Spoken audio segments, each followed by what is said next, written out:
كثرت الروايات أن من زار الحسين في يوم عرفة كتب له ألف حجة وألف عمرة، يعني مليون حجة ومليون عمرة.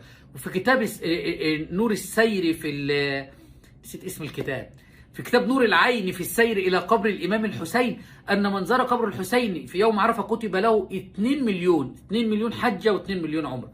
فما كان من عوام الشيعة إلا أنهم لبسوا لبس الإحرام وذهبوا ليحجوا إلى قبر الحسين. شاهدوا ماذا فعل معمم الشيعة بالعوام الحيارى المساكين.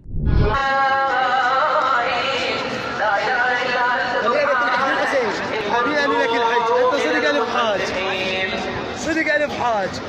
لا اله الا انت سبحانك اني كنت